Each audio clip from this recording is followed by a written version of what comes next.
say. First up, tonight's top pundits, and we have broadcaster and former Conservative MP Sir Michael Fabricant. We have former Government Minister and radio and TV superstar Edwina Currie live in the studio. What a treat. And a brand new star on the show, political commentator Andy Williams. Michael, your view. Listen, you're a knight of the realm, and that's not just for your time in politics, but your contribution to industry as well. But what about the former England manager? I just think just that expression there, runner-up, second place, that shouldn't be, therefore, the recipient of a top gong. Well, you know what, Mark? I'm not so bothered about Southgate. I am bothered about Nigel Farage. I had 3 big rows with David Cameron, a discussion with Theresa May, and even a discussion with Rishi Sunak saying, why are we not giving Nigel Farage a knighthood, if not a peerage? This guy, if it hadn't been for him, we would never have had the referendum. I don't think any time since the Second World War has one man, most of the time he was never in Parliament, and yet he had so much influence over the political and national life of our country. Yes, Andy, what do you think? Arise, Sir Nigel. Absolutely not. Consequential, definitely, no doubt about that. And I think probably one of the most consequential political figures of the generation. But incredibly divisive. Look at the division he unleashed in this country. That has been terrible, I think, economically disastrous as well. Well, first of all, what's divisive about 4.1 million people voting for his party this July? Well, that's tens of millions who didn't, right? So, it's actually a reasonably... Ed Davey got a knighthood, and he's a complete waste of space. And he got fewer votes. The Lib Dems got fewer votes than Reform, which is worth remembering. Michael, Brexit's been a disaster. We need to go back in to save the British economy. That would be the disaster, really. We've got the freedom now.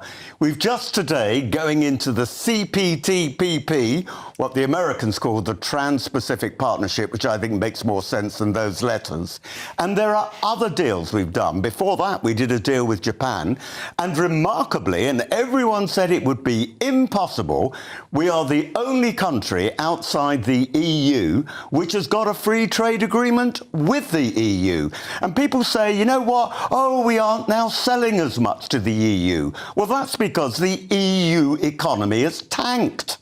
It actually is one of the slowest trading groups in the world compared to the Pacific Rim, which is what we joined today, compared to the United States, compared to Canada, and indeed compared to some of the BRICS countries, excluding, of course, Russia, and I'm talking about South America.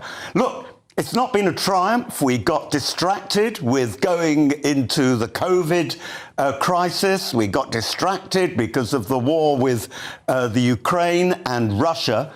But the opportunity is still there to do so much more, and we should seize that opportunity. And I'm just hoping, I don't care whether it's a Labour government or a Conservative government, but there are lots of advantages which we haven't yet taken. Let's take them. So why don't you bring in our panel if we can? We've got Michael Fabricant, Edwina Currie and Andy Williams.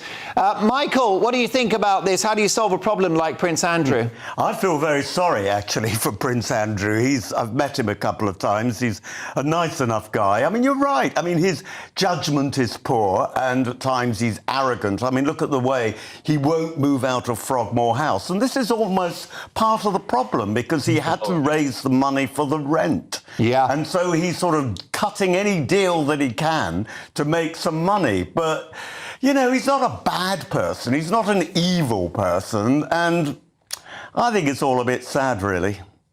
Edwina, what would you do with Andrew? It's a headache for the king. It's a political as well as emotional problem, isn't it? It's certainly a headache for King Charles. You're absolutely right with that. Andrew always strikes me, if you look at the pictures of him wearing his nice suit and tie, like a senior steward in British Airways cabin. The kind of gentleman who knows the difference between one kind of champagne and another, that kind of thing. Perhaps if he'd done that all his life, it would have been more use. I tell you one thing, though. I do not think we should have anonymity for this Chinese spy. I can think of absolutely no reason why. And in fact, if you look online, you will soon find out who it is. I looked online because I've met various Chinese during various parts of my public life. I wanted to know if I knew him. I didn't as it happened. Absolutely. I can't imagine why we should be protecting Nigel him. Farage has said that he is going to say tomorrow, on Monday, in Parliament, using parliamentary privilege, the name of 8-6. Now, the BBC News presenter and mastermind host Clive Myrie criticised GB News this week by sharing an article in The Guardian, the BBC's unofficial in-house newsletter, citing an unbalanced report from the Muslim Council of Britain, saying that this channel, GB News, spent too much time covering Muslim content. Michael, your background is in broadcasting, isn't it? And then politics, and then, hey, you're back on telly again. Mr. Myrie, your verdict? Well, I mean, one of the golden rules in politics, or not politics, but in broadcasting, is you don't mention your rivals. It's extraordinary that Nick Robinson, as you said, and Clive Myrie obsess about GB News, and they go on and on and on about it. I've had late-night texts, very late-night texts from Nick Robinson in the past over this sort of... Just texts? Just text. Right. Over this, yes, he didn't ring me up, thank God. No. But anyway, this sort of issue, it wasn't GB no News, revealing but a photos or anything like that. I only check because it's the BBC. You can't be too careful. Well, quite. But the point is, why are they doing it? They're doing it because they're frit. They're actually nervous about GB News' growing audience. And it's very worrying for the GB News who spend, in my opinion, quite rightly, because, you know, they're an international broadcaster, although, incidentally, I pick up GB News in Spain and America on my iPad. That's wonderful. But the point is that GB News is now beginning to take the audience away from the BBC News Channel and Sky. It is becoming the major news outlet on television in the UK. And a growing audience, of course, with GB News Radio. And they're worried. And, of course, they're worried about the licence fee. And they recognise there's a very, very real problem with the silent majority out there who aren't the let's rejoin the EU, who aren't the we believe the left is always right, who aren't the whatever we do, we don't talk about Muslim extremism, which, as you quite rightly pointed out, is a minority, but nevertheless it is existing.